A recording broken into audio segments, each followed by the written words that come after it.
হিসাবে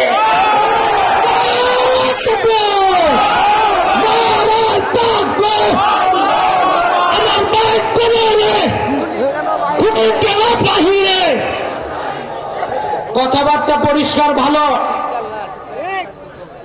বসুন্ধরাতে south east ইউনিভার্সিটিতে যখন মিজানুর রহমান আজহারী সাহেব গিয়েছে, ওখানে হাজার হাজার ইয়ং যুবক যারা আছে সবাই নারায়ে তাকবীরের স্লোগান দিয়েছে। কথা ঠিক কিনা বলে?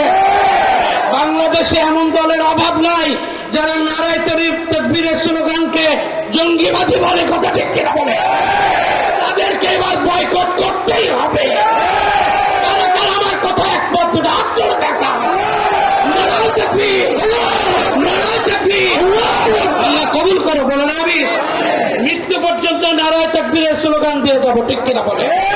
আল্লাহর নবী বলেন, ফাকাব্বারান নাবিয়্যু ওয়া কাব্বারা আসহাবু হাত্তা সুমিআত ফি দাওয়াহিল বাইত।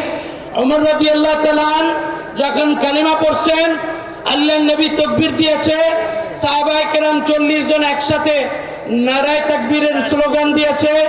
ওই স্লোগানের আওয়াজ আকাশ বাতাস প্রকম্পিত করে পুরা মক্কা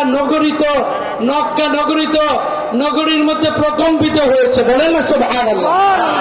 আল্লাহর নবী জান্নাতে যখন গেল, জান্নাতে যাওয়ার পরে জিব্রাইলকে বলে,